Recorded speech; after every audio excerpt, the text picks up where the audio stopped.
Hi,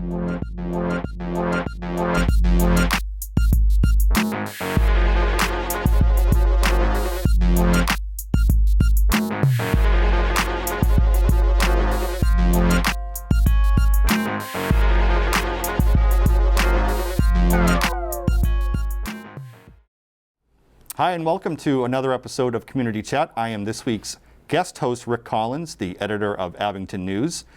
And with us today is Town Manager Scott Lambiase. And the reason we're having Scott here today is he is completing his first year as Town Manager for Abington. And we wanted to have a quick conversation, see how it's going. It's been an unusual year, to say the least. So, Scott, how has it gone so far? Actually, it's gone well. I mean, it's obviously had its challenges. I often joke that I can't wait to see what it's like to manage a town when there is no pandemic going on. I think it'll be exciting. But yeah, it has had its challenges. But I think overall, we have a great core group of volunteers, committee members. The selectmen have been great, and the staff, the department heads have all been great to work with. So just as a little bit of background on how you got here, after the previous town manager announced he was going to be leaving, there was a town manager search committee formed that then went through, put out an application, took in some applicants, did an initial review, interviewed, did a preliminary screening interview, and then recommended a panel of finalists for the Board of Selectmen. Full disclosure, I was on the committee. And interestingly, two of the other finalists have since become town administrators in other communities, which I think is a testament to the strength of the panel that we recommended to the selectmen. But one of the things that became obvious during the process is that we had wanted someone with municipal experience, but maybe hadn't had that time in the big seat before. And that's something that fit your bill. How did your time in Duxbury, which is where you were before here, prepare you for this role? Well, a lot of the things that I did there were essentially I was preparing myself for a role like this. I took on a lot of the issues and projects and stuff that they come to the towns have to deal with. One of the big things that it started off with was really there was no one spot for someone to go into town hall if they had an issue or a complaint. Sometimes somebody would just say, look, I don't know who can help me with this, but I need help. Was this in Duxbury or Abington? In Duxbury. And what would happen is people would sort of do this. So I realized that was an issue, and we created a department that would handle everything would get funneled through. So a complaint or an issue could be followed through from when it came in to where it ended. That also led into, there were other projects. We had several building projects going on. When I first started, they were doing a renovation on a pool facility and a student union. And what we realized that the committees were sort of running with this project, which is great because you form a committee and you do a study and you find out the feasibility and the need. And then if the town approves it, you go out and build it. Well, you really need some professional hands-on within the town administration to be involved in it. And we realized that was lacking. And we were paying lots of money for consultants to come in, and they still didn't have that, responsibility of being a part of the government or the town. So I took that on. And within that, we built a new fire station, a new police station. We did a crematory. We did a community center, a youth center, a pool. I mean, multiple projects. It really helped gear me up towards a lot of the things that you have to do planning-wise for something like that. The other things that we did over there is we realized we needed a central place for all licensing and permitting, and so we, took that into my department. So really everything was sort of gearing up towards, and then as a selectman in Whitman, I was a selectman for 7 years. I was very involved in union negotiations and those things. I kind of found that was sort of the wheelhouse that I enjoyed as my role on selectmen. So when you come to Abington, which has a strong town manager role, your portfolio broadens even more. Yeah. Has there been something that's kind of caught you by surprise, or maybe even just the range of matters you're dealing with on a daily basis? No, I don't think I'm surprised. I think there are some things that the surprise is I always had the ability to say, well, the guy on top is going to make that decision. And now that's you. Yeah. So I could do everything that I used to do, but now I also have to make that final decision or take the final heat on it. Yeah. There was a lot to be said for being in the background in the past, but now I'm sort of in that forefront, which is good. Have you minded that change? No, I enjoy it. Like I said, I mean, it was my goal. It was something that I was working towards, and I'm really glad that it's here that I got to do this. But no, I enjoy it. What has been the biggest challenge about being a town manager of a community during COVID? Really getting out in face-to-face, meeting with people, bringing them into town hall.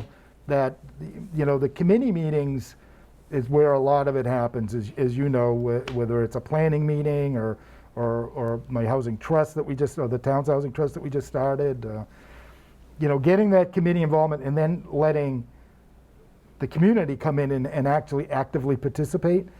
Been very frustrating because there's those who really want to do it, and those who really want to get involved, and they try to get involved with Zoom. Doesn't always work. It's a little challenging. Yeah, and I'm looking forward to that changing and really getting back to, sort of bringing everybody in and letting them participate. So what's been the biggest challenge, non-COVID challenge of the role? Well, everything's COVID related now, unfortunately, but I think, obviously the budget was very difficult over the last year. It was difficult walking in because, they had a budget set. So really, in my first month here, it was, we had to go through and dissect that budget to, in response to local aid cuts and state aid cuts that we didn't know, whether they'd be there or not. And so we ended up, having to really dissect that budget. We cut things that we didn't want to cut. The challenging part this year was sort of putting it all back together. And we don't, we don't know where things are coming from the state, and we don't find out until the last minute. And we don't, whether they're coming down from the feds or from the state. It's just and it's not a knock on them because they're doing the same thing. They don't know either. It's their first pandemic too, so we're all just trying to figure it out as we go. So, but honest to God, non-COVID, everything seems to be somehow COVID related right now. So let's talk a little bit about the budget, because this is the first full budget cycle that you've worked on for the town of Abington. And in the previous 6 or 7 years, the town has finished the year with a healthy free cash number, which is essentially a surplus from the previous fiscal year. I think this is the first year we don't have that luxury. Part of it, I understand, is because revenues just kind of tanked at the end of the fiscal year, which ended June 30th, right in the middle of that first wave. What's the impact for the coming year? So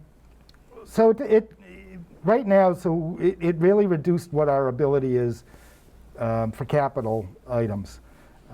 Because we used a lot of that for capital spending in the past. So for anybody who doesn't know, free cash, essentially we make our revenue assumptions and we set our budget and which is our expenditures.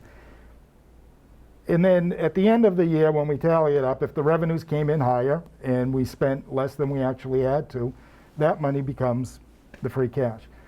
We did two things last year. First of all, we lost, because of the pandemic, we were about $650,000 shy in our revenue. And we cut the budget significantly to the point where it was difficult to provide the services that we wanted to provide, but we managed to do that. So there was no excess revenue, and there was no leftover, within the budget capacity. So we ended up with no free cash. A lot of the capital that you will see in this year's budget are things that are coming out of retained earnings on enterprise funds. Some of the things we took care of last year, we were still able to take care of. The fire department needed money to refurbish their engines. Luckily, we got that done. This year, there's some things that are really important that we have to take care of, that we couldn't take care of because we didn't have the free cash, which is purchasing of cruisers to keep up with the aging fleet. You just have to continually rotate the cars. The DPW is in desperate need of a street sweeper, and some of these federal regulations that we've recently adopted require us to sweep the streets, every street, twice a year now. Yep. We don't have the equipment to do that. There's a heavy fine if we don't do it. So we have to take care of that. And there's a couple other items, a bucket truck that they need. And my hope is, because of the American Recovery Plan Act. This is the one that Biden signed in January. Right. So the one that Biden signed in January allocates for the town of Abington approximately $1.6 million. And that will come in two payments. One is supposed to be coming any day now, and the other one would be a year from any day now. And the money can be used for that revenue replacement. So the revenue that we lost that would have otherwise been free cash, which is $600,000+, we would be able to use that for the capital plan or for those items. Additionally, the other revenues can be used for things like infrastructure programs and anything that we had to do extra for first responders and those kind of items that are directly related to COVID expenses. So the budget for the year that's starting on July 1st and the one we're going to be voting on at town meeting in a couple of weeks, that budget has been balanced without this infusion of capital of federal money. Correct. And my understanding is it includes a couple of capital projects. I think Lincoln and Hancock Street repaving is one of them. It's asking to borrow to do some paving projects because they're large projects. The DPW director, John Stone, put a nice program together to show us that the Chapter 90 money that we get from the state gives us this money that's specifically earmarked for about $360,000 a year or something like that. It's just not enough to keep up with what we have. And we're falling behind. And what we'd like to do is occasionally go out and either borrow or find another way to add to that Chapter 90 money so we can sort of get caught up and maybe even get ahead of the game. And it's something that everybody uses. It's the roads. Potholes drive everybody crazy. So, it's something that I think is very important and we have to address it. But the bottom line is that this budget we're going to be voting on doesn't have service cuts. It doesn't have layoffs built into it. It's level services, maintains what we've been doing. Actually, so yeah, there's a few enhancements. What we've done is we've supplied some extra, well, not some extra, but some increased funding for the fire department. They're down a captain. They need a captain. And we've supplied enough funding to the police department, the fire department needs a captain. And the police department needs another officer that would bring them up to 31. They're supposed to have 31. They've not had 31. The management study that we did prior to me getting here that came out, the municipal resources study, that was the recommended staffing level for it, and that's kind of always what we've had or wanted. So we're trying to get back up to that level. There's a few other enhancements, but for the most part, yeah, it's a level service budget. There's no reliance on stabilization. The stabilization's going to remain strong. It's got approximately $3.2 million in there at this point. So we're not going to touch that, which I'm glad to say, because many towns around us over the last two town meetings have had to step into dip into the stabilization. So I'm glad we don't have to do that. I mean, if the town can get through a pandemic without layoffs, without tapping into its rainy day fund, seems like at least a minor victory. Yeah, no, I think it's a big victory. It's a testament to, you have a great financial management team. You have the finance committee is included in that, and the selectmen and all your department heads. I mean, they really worked hard to get this. The department heads, like I said, last year when we asked them all, and we said, look, we need to remove stuff from your budget.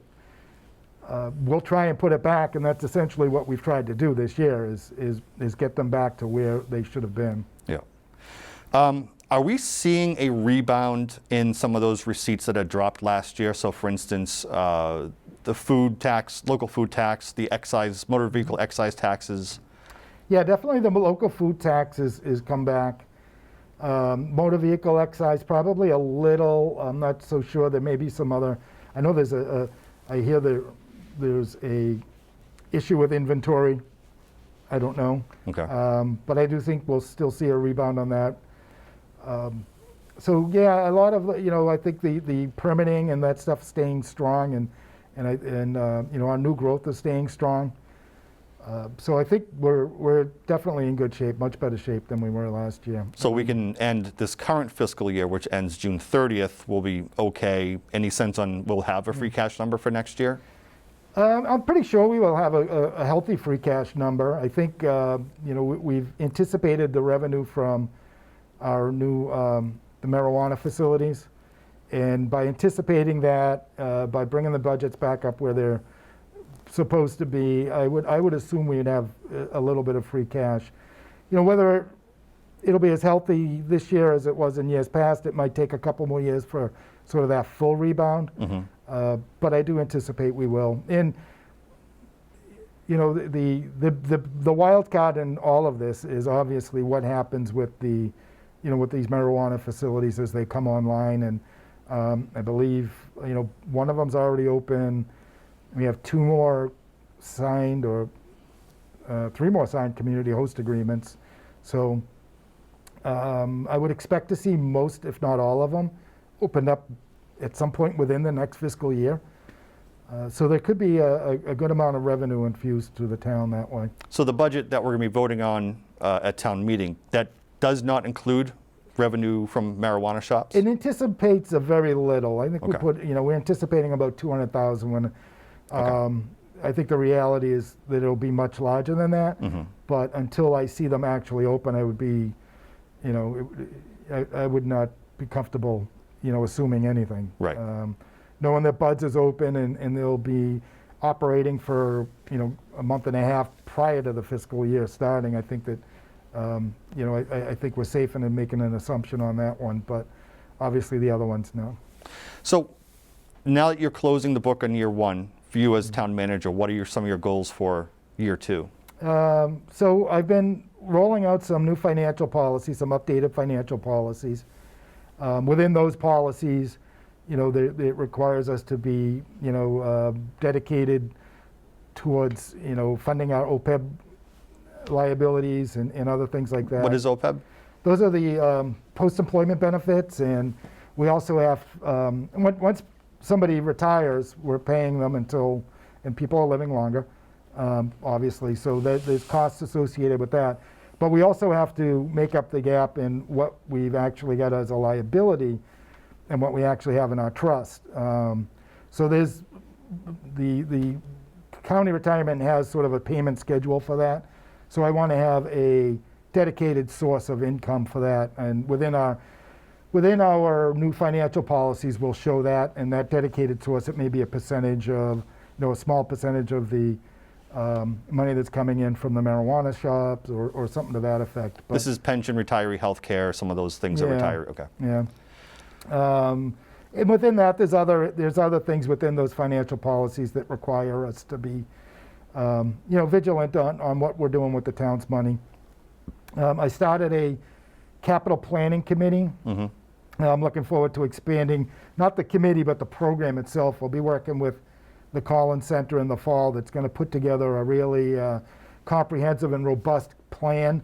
They'll come out, they'll look at all of our buildings, our equipment, what we have, what they think we need, they'll meet with the department heads and committees and talk about what the town's expecting for the future with their equipment and stuff and facilities.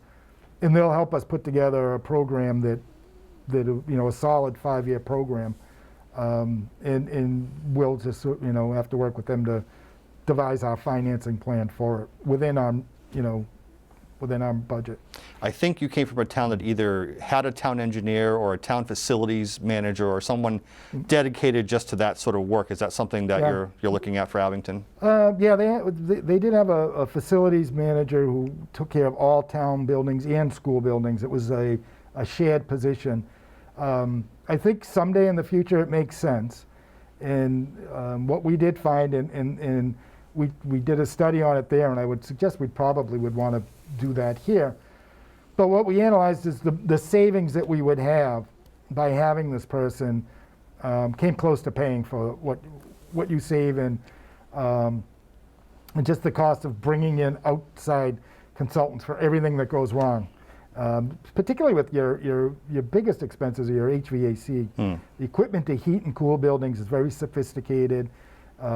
It's very, it requires a fair amount of attention, and whenever something goes wrong and you have to pick up the phone and call somebody, you're getting a service call that's going to cost a lot of money. But it wasn't just that, it was other things too. It was sort of following with the program of, when should we be looking at replacing doors, windows, roofs, siding? When should we be, a program of making sure that we're washing the buildings, power washing them, making sure that we've constantly got the most energy efficient lighting and electrical service. And a lot of that stuff comes, there's abilities to attack grants on it and things like that. So it is a good, it is a position I eventually may want to see, but there are a couple other things that I think we need first. And, so we have to sort of make that decision as we go on, because everything increases the budget. There's no way around it. Has there been a surprisingly enjoyable part of this job? The whole thing's been very enjoyable. I can't say. I think, and I don't want to say it was surprisingly, but I think there was always that fear and intrepidation of what you don't know. Yeah. And so I think it was just very pleasant to the volunteers and the committee members and everybody that I've had the opportunity to work with. Everybody's been very receptive and very open and very welcoming. Things about the community that I had no idea of. I grew up in Weymouth, and I've lived for the past, almost 20 years in Whitman, and other than, stopping for a bite to eat or a drink here and there in town, I really didn't spend a lot, of time in Abington. So it's really great to see, Griffin's Dairy and the walking trails, Ames Knoll, all the different amenities. It's just, the Grove and, the swimming pool down there, and all of that stuff was really eye-opening, and it's just great to see, and it's great to see the passion that everybody has, the community has for all of these amenities. That's a nice way of putting it. Yeah. So you've had a couple of I would say, successes in terms of setting up the Affordable Housing Trust Fund is something that I know you're passionate about. Any other small victories that you're really proud of for that first year? Well, the trust fund, the capital committee, I'm glad we got those up and going. Just getting, some days it's just getting by and making sure that the town halls is open and everybody's safe, and we're doing our best. And I'm proud to say that we have been able to, we've kept town hall open. I think it was, when I first got here, it was closed for a very short period of time, and then recently we had that second wave that we closed again for a very, very short period of time. Most towns around us, I think, Whitman just opened. Duxbury only months ago opened. They remained closed, and I thought it was inappropriate. I think we have to be accessible. We're the government. We're here for, you're supposed to be able to come to us when it's times like this, and we have to be accessible. So I'm glad to say that we were able to do that. So final question, if you could write a letter and give it to the May 1st, 2020 version of yourself, what would you be telling him? The May 1st, 2020, so go back a year, the letter would You're showing up the first day, and there's a letter in your desk from yourself from today.